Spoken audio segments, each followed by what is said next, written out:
Greetings everybody, it's Emily from ofpagesandink, and last week I told you guys my 5 least favorite or hated tropes, and today I'm going to tell you my favorite tropes. So this list actually was kind of a pain to compile because there are actually a lot of tropes that either bother me or usually aren't well done, and so they bother me, but I do like them in certain situations. One of those I actually put in my hated tropes, which is love triangles, because I'm not a big fan of love triangles unless they're really well done, and lately they've just mostly been kind of convenient.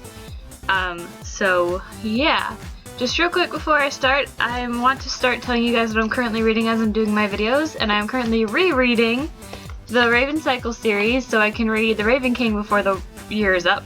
I know this book came out months ago, and I did the pre-order to get it early, and it has a signed book plate and everything, but I'm that kind of person that I have to reread a series if it's been a while, and I last read these early last year, so need a little bit of a refresher. But I think that me rereading this and my shirt is a little awesome because it makes me think of Adam. Now I have to put my hair back because I don't like it when it's not over my shoulders. Anyway, so top 5 favorite tropes. Coming in at number 5 is the chosen one trope. And this is what I mean when I say only if it's well done. And I don't necessarily mean chosen one like prophecy, like this is the person. I mean like characters that are looked to put the plot forward. For example, Katniss Everdeen. You know, she's not the chosen one, she wasn't prophesied to be the one, but she becomes the symbol of the revolution just being her. You know, whereas Harry Potter's the chosen one because he's the one that has the last Horcrux, or whatever it is that makes him the chosen one kind of thing. Another example I can think of is, I just had it and I lost it.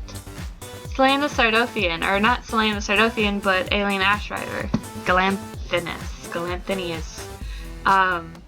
She's not the chosen one, but she is the true ruler of Terrasen, and she has to take on that role. And it's not so much she was chosen for it, but she's the only one that can do it. It's that kind of trope that I actually really like, and that was kind of a long explanation, and I'm sorry, but it is one of them. 4. Memorable slogans. And I don't know if that's actually a trope or if it's just something I've noticed, but like, for example, the deal is the deal, and no mourners, no funerals from Six of Crows is highly memorable and is on t-shirts and a whole bunch of other things. So that's kind of a favorite thing of mine. Then there's, you know, the Hunger Games, may the odds be ever in your favor. And the quote that's in the movie, because I don't think it's word for word in the book, I think they changed it a little bit, but the "if we burn, you burn with us" kind of thing. Let me see if I can think of another one. The Darkest Minds, their slogan is "Black is always the black is the color," and "Black is always the color" is from Brightly Woven, which is another Alexander Bracken book. But anyway, so memorable slogans are kind of something that I really like because, you know, quotes are great, but sometimes they're super long and you can't remember them word for word. You want to write them all over everything, so memorable quotes are usually better for me. Coming in at number 3, badass female characters. And I don't mean the Mary Sue characters that are perfect in every way. I mean female characters that have gone through some really tough stuff and have stuck it out and survived. Maybe not in one piece. For example, Katniss, you know, survived the 2 Hunger Games, but in Mockingjay, she's kind of a fragment of herself. She's not who she was. A good example of a strong female character, or a badass female character in my opinion, that is in no way perfect, is Chloe Saunders from the Darkest Powers series by Kelly Armstrong. She is in no means perfect, and her powers, although powerful, are not the best equipped for their situation. She cannot use it to defend or really attack because she's a necromancer. She can raise zombies, but she would prefer not to, and the only ghosts that really can do anything for her are poltergeists, and she only really knows of 2 in the whole series. So yeah, you know, she doesn't know how to use a gun, she doesn't know how to wield a knife, she doesn't even really know how to fight, but she's strong and powerful in her own way, and she's really clever. So there's that. Clever female characters as a part of the badass, strong character, female character trope is the best. Moving on at number 2, super powered / powerful teens. And by powerful teens, I mean, for example, Kaz Brekker from Six of Crows. At least I believe he's a teenager.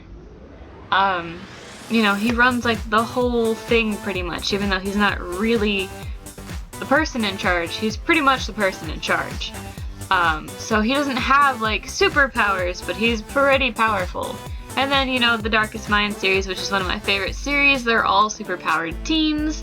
And the reason I really like this trope, besides the fact that I really wish I had powers or magic of my own, it kind of shows that, especially in the powerful versus superpowered way, is that even when your voice is small, you can do big things with it. So that's why I like that. Plus, I do really want magic or a superpower of my own. And real quick, what superpower would you want if you could have one? Put that down in the comments below. Mine is telekinesis. I have wanted telekinesis forever because I just think it would be incredibly helpful, especially because I have a tendency to drop things / knock things off of things. So if I could quickly just be like and put it back, that would be the best thing ever and my luck would go up. The other thing I would want, if it was more of like a not a mutation necessarily, but like just something physically different, I would want wings. Which I'm not sure if I've talked about with you guys, but I have talked about it with people, so. Anyway, let me know in the comments down below. That's my second favorite trope, and my favorite trope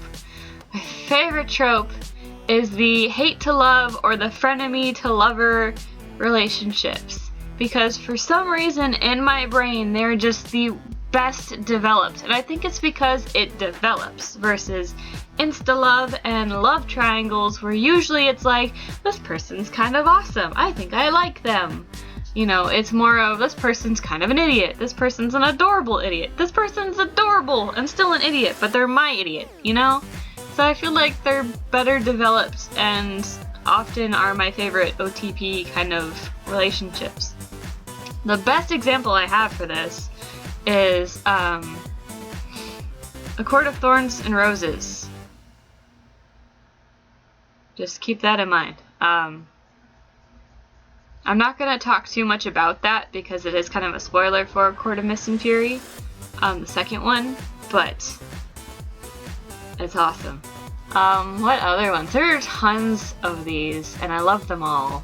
And some of them don't even end up being relationships, and I'm totally okay with that because frenemy to friends is just as well developed as frenemies to lovers. For example, Ruby and Chubbs from the Darkest Mind series. I know I use that a lot because it's one of my favorites. Chubbs and Ruby do not really, they kind of butt heads in the beginning. But as the series progresses, he's like her best friend almost. Even though he's also kind of Liam's. But he's kind of the voice of reason between Ruby and Liam, and he's kind of like that third voice that kind of helps to guide them, but that's something completely different. And the other instance I can think of is in the Savage Song. They're not quite frenemies, but they're supposed to be.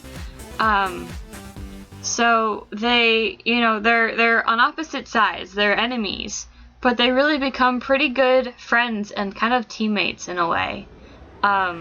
So that's kind of another example of that. So those are my top 5 favorite tropes. I know the memorable slogans isn't really a trope, but I had to talk about it even just a little bit. And this is one of 3 videos I'm doing today because if you guys have stuck around long enough, you know that I am terrible at keeping a schedule. So when I do make videos, I try to make them in like triplicate so you have more to watch than just the one video of me trying to put out a video every week. So hopefully this becomes a trend and maybe I can go back to doing just one video a day and I don't bombard you with videos. But so far that's not happening. So I'll see you guys in a bit. I have 2 more videos that I hope you enjoy, and I really hope you enjoyed this one. What is your favorite trope or just, I guess, motif in a book? Like, I don't know, do you like pirates? It's just, you know, tell me what you like down in the comments below. If you like the video, subscribe, thumbs up. I don't care really. I mean, I care because it means that you like my videos, but I'm not going to force you or make you feel guilty for not doing so because, you know, to each his own. If you don't like my videos, okay. I make them for you guys, and I also have fun making them. So, yeah. Again, thank you so much. I love you guys, and I'll see you in a bit. Happy reading!